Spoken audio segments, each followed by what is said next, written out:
If I were a rich man. All day long I'd sit and watch TV, probably Netflix, probably Money Heist, and have a cup of tea. If I were a wealthy man. Do you remember that? Fiddler on the Roof, right? The story of, I think it was Topov in pre-revolutionary Russia. I was 3 years old when that film came out, so of course you probably don't remember it. But if I were a rich man, it's all about this hypothesis in the future, somebody dreaming about being rich. So he uses a conditional. The second conditional, right?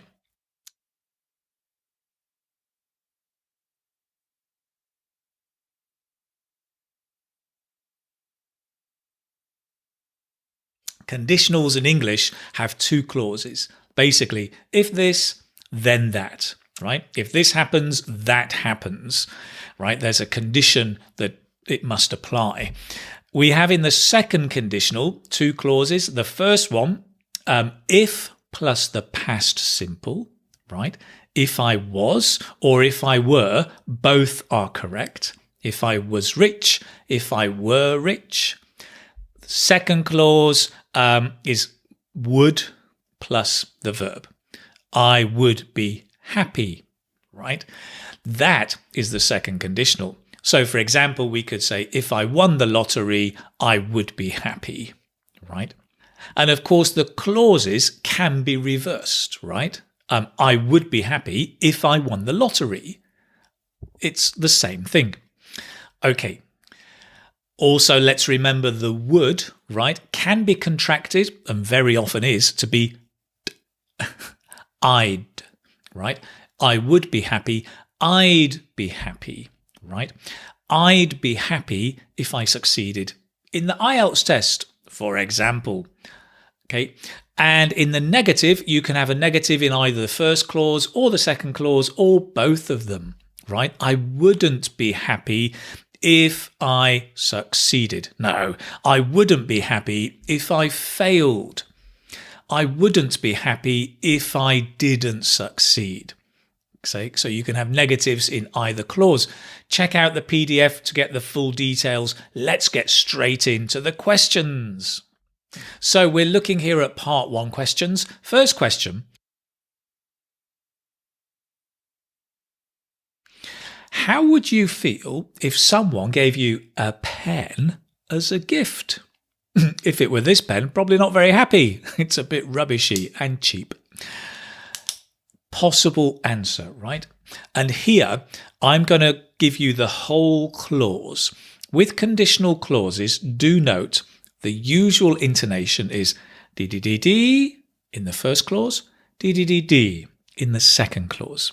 So it normally goes up and down. Okay, let's see. I would be delighted if someone gave me a pen as a gift. Repeat.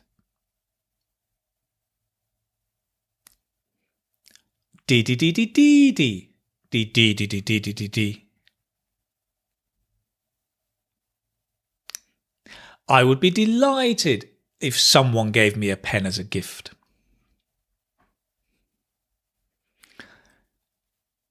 So long as it was a good quality pen.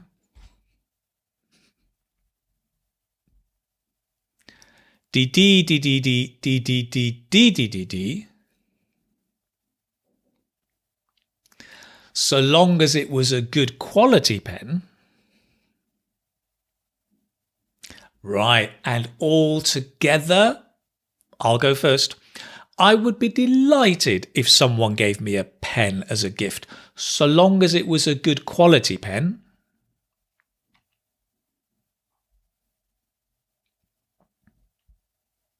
Not like this. Nice. Possible substitutes for delighted, right?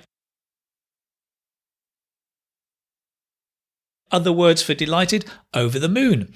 I'd be over the moon. Let's make the contraction. I'd be over the moon. Well pleased. I'd be well pleased. Thrilled to bits. Thrilled to becomes to. Bits. So thrilled is excited. Bits is like in pieces. It's really happy. Thrilled to bits. Thrilled to bits. I'd be thrilled to bits. Great. Okay. Next question. Same question, different answer, right? How would you feel if someone gave you a pen as a gift?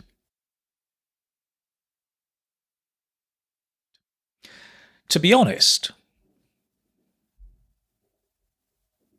dee. To be honest, I'd probably be a bit annoyed if someone gave me a pen as a gift.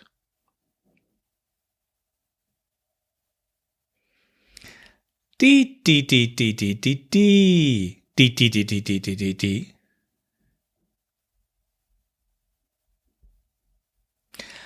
I'd probably be a bit annoyed if someone gave me a pen as a gift.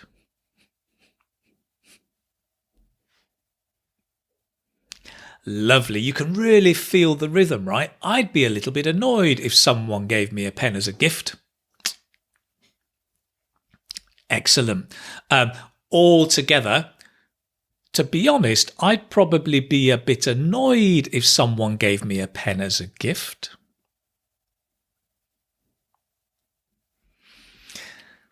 Now that's a tricky tongue twister. I'd probably be a bit, it's difficult, right? Probably be a bit annoyed. You could make it easier, probably be a little annoyed. But if you want to practice the probably be a bit annoyed. Probably be a bit annoyed. Probably be a bit annoyed. Try saying that 10 times quickly. Okay, it's great practice for you. Now, possible substitutions. So here, let's look at synonyms for annoyed, right? Nice colloquial synonyms. First one, put out, right? Notice in natural English, we often use a quantifier for the adverb or the adjective. A bit put out. Put out, to be put out, is not somebody's lifting you and putting you out like the rubbish. It's I am put out. It's right. I'm annoyed, a bit cross. I'd be a bit put out. Cross is the other one. I'd be a bit cross. Cross, as in cross, means angry. I'd be a bit cross. Disgruntled is a lovely word. Disgruntled. It sounds like a bear that's really hungry and cannot find something to eat, so it's disgruntled. Great word, right? It means not happy. I'd be a bit disgruntled. Brilliant. Some lovely synonyms. Let's move on. Next question. What kind of sports would you like to try? Okay, you can see there's a conditional in the sentence. So a possible answer. If I had a chance, I'd love to try surfing. D.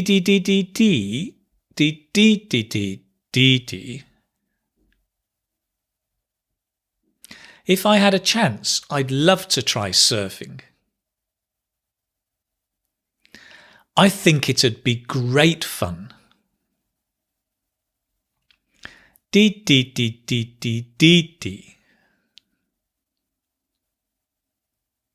I think it'd be great fun. Just notice it would be, it'd be, it'd be, it'd be, it'd be great. It'd be great fun. I think it'd be great fun. Great. Whole thing together. If I had a chance, I would love to try surfing. I think it'd be great fun.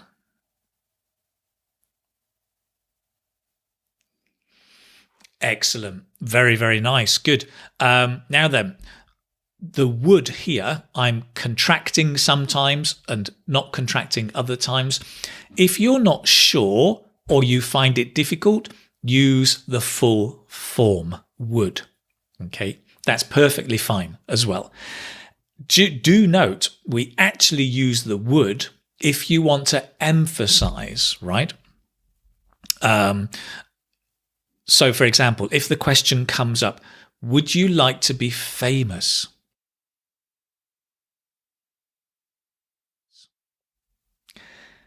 Yes, I would like to be famous, right? You're emphasizing, yes, I would like to be famous, not, but would, right? Yes, I would like to be famous. D.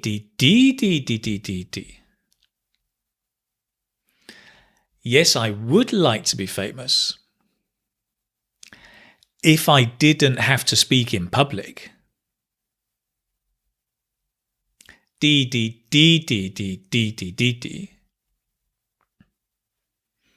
If I didn't have to speak in public. All together, yes, I would like to be famous if I didn't have to speak in public. That's great.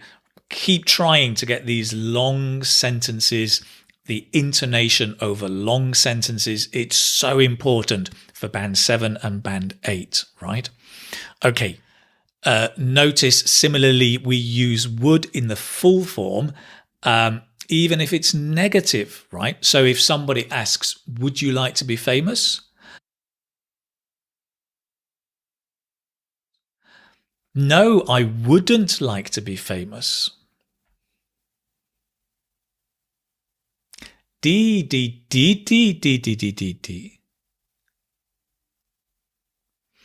No, I wouldn't like to be famous.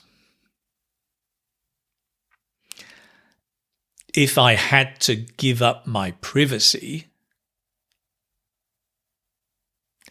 D.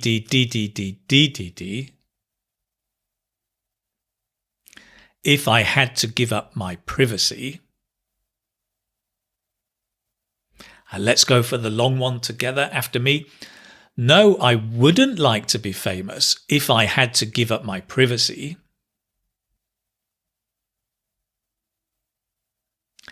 Brilliant. Excellent. That's great. So this shows you some second conditionals and that intonation. Very often with the two clauses, it goes up and then it goes down. That's it. Rule of thumb. Simple rule. That's the end of this video on second conditionals.